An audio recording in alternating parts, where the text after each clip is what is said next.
Today's episode of The Long Box is brought to you by Pendulum Bodybuilding Club and the secrets to becoming a real dynamic muscle man. If you join today for only $10 and a complete membership kit will be yours. Become awesome in just a few short weeks, fully guaranteed. This is legit. This is real. This one's bullshit, but this one is real. Pendulum Bodybuilding Club. We're the one club to belong to that you can really do it for you. The $10 kit includes all the stuff you'll need in just a few short weeks, fully guaranteed. Send your money to P.O. Box 248, Brooklyn, New York 11214. Thanks to Pendulum for sponsoring What's in the Long Box this week. They've said that they've mailed out the check, and we should receive it in 6 to 8 weeks. I'm looking forward to that $10 check from Pendulum Bodybuilding Club. Thanks again for their sponsorship. Back to the video. Welcome to the Long Box. Today we find Batman 505, published in March of 1994, written by Doug Mensch, penciled by Mike Manley. This is a Night Quest The Crusade series issue. Cover shows a man with long hair and an even longer crotch, standing on some steps, holding an old handmade-looking axe, and standing over Batman, or someone sort of looking like Batman. Spoiler alert, this scene is nowhere close to anything that happens in this issue. Also, spoiler alert and full disclosure, I have no idea what the fuck is going on in this issue, so let's dig in. We open on Batman, or a weird futuristic version of Batman, standing in a room disheveled and broken and splattered with blood. The scene is no longer a home, and the victims of this disturbance account for the entire family. Also, let me interject to this bullshit. Go see Batman and Bill. Fuck you, Bob Kane.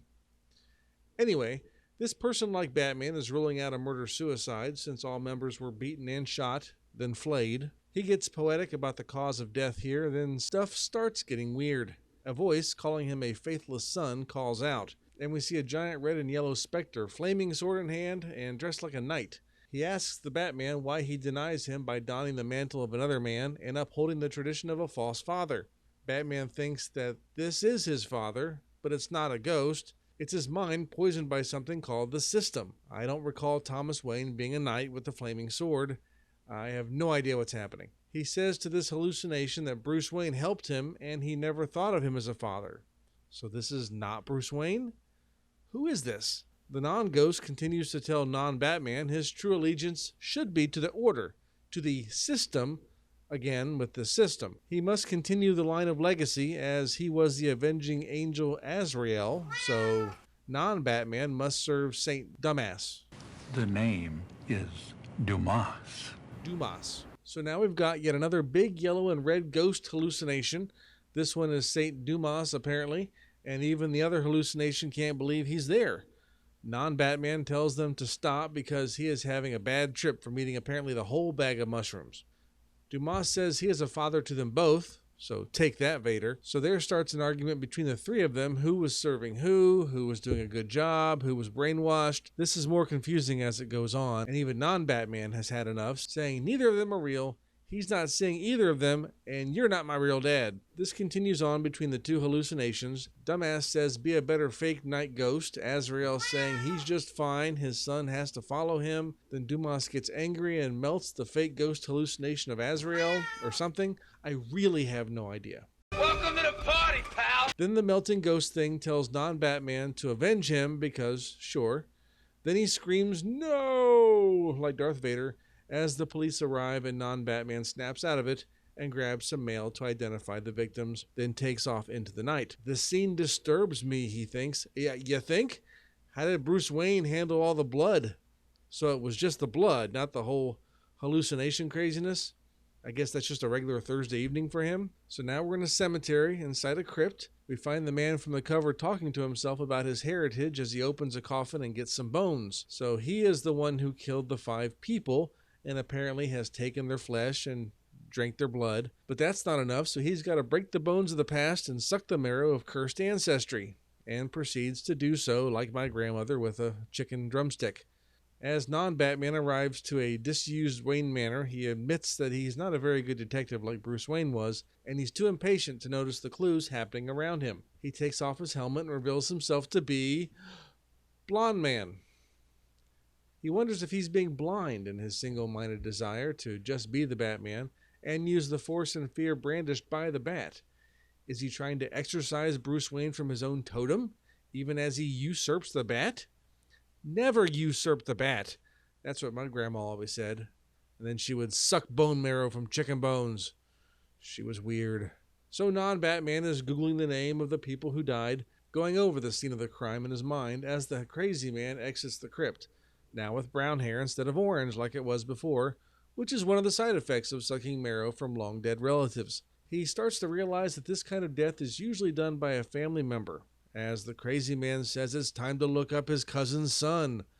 At the same time, non-Batman's Google search is much better than mine because it realizes that the killer is Kenyon Etchinson, blood relative to the family, and also a serial killer who calls himself Abattoir, who recently escaped from Arkham. One of his recent known victims was his cousin's wife. So there you go. At a charity dinner at Gotham Civic Hall, a group of people are trying to raise money for outings for orphans, and they thank the generosity of the Wayne Foundation for giving so much and explain that Bruce Wayne is convalescing abroad after his automobile accident, which is why he's not there. But who is there is the special speaker and cousin to crazy bonesucker and family hater, Graham Etchinson. We also discover that Batman once faced Abattoir, and he used to hang out at his family's crypt, where non-Batman is heading to find him. We cut back to hear that Graham is going to take a bunch of orphans camping for a week, which is much better than having, like, a real family or a home or anything like that, apparently. So Blonde Batman starts to use some investigation skills and finds a recently chewed-on bone, still wet, still fresh, and realizes he's been there after killing his family, and also thinks there may be something to this being a detective thing. And Graham says that these kids are going to love this living in the woods thing instead of real family love, because he was an orphan too. So according to the Bat Computer's expository search results, Henry Etchinson is in prison for arranging the murder of his wife, Eleanor, by Abattoir. Henry and Eleanor had a son, Graham Etchinson, who is now essentially orphaned and loves going camping. So crazy bone-sucking Abattoir, who is Graham's cousin, is wanting to kill him because his uncle had him kill his aunt or something.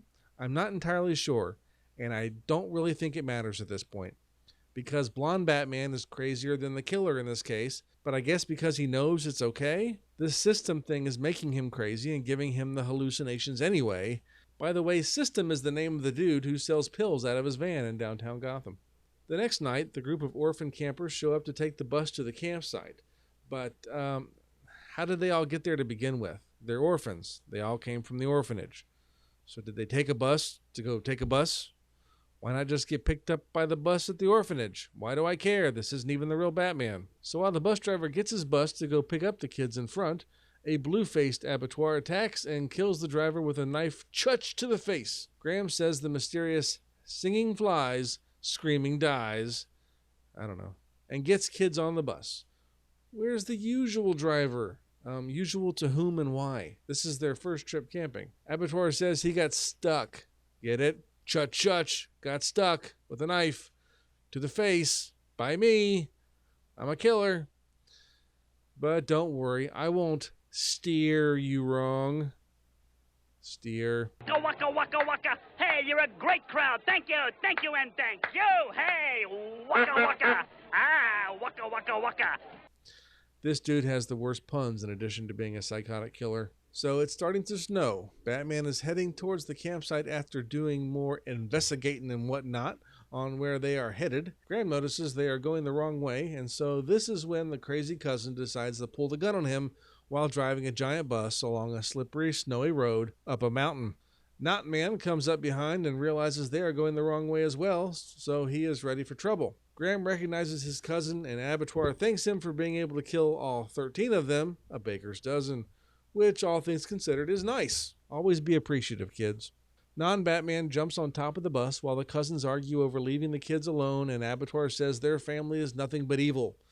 Batman crashes through the windshield and grabs Abattoir. He yanks him out, flips him on top of the bus while Graham tries to stop the bus. Blonde Batman proceeds to whip his ass. The bus goes into a skid, which interrupts the fight and knocks Not Man back. Abattoir lunges with a knife that breaks on his armor, and as the bus slams to a halt, Batman knocks Abattoir off the bus and into a snowbank. Blonde Bat ties up the bus so that it doesn't fall off the cliff as Abattoir escapes onto a train running by below. Halusa Batman is upset that he didn't get to kill and crush the bad guy as the kids check out Batman's new look. Yes, little orphan boy. Way cool indeed, my dude. Graham tells No Bats that it was his cousin, and he replies that he'll send the police and disappears off to leave them all stranded in the snow. I'm sure they'll be fine. They're orphans anyway, who cares? His cape defended him, but he wants it to be more like a weapon, and later back at the Batcave, he's sketching something out and thinks the system is still good for some things. What does it mean? What did any of it mean? I have no idea. Perhaps you'd find out more in Ballistic, but, as you know, that's another issue. So that was Batman 505, following along the multi-issue series Night Quest: The Crusade. Thanks for stopping by and seeing what's in the long box this week. Please like and subscribe. Check out our other videos. We try to put these out once a week, so there's a handful of others to look at. Share, subscribe, smash buttons, do whatever you need to do. And we'll see you next time when you stop by the long box.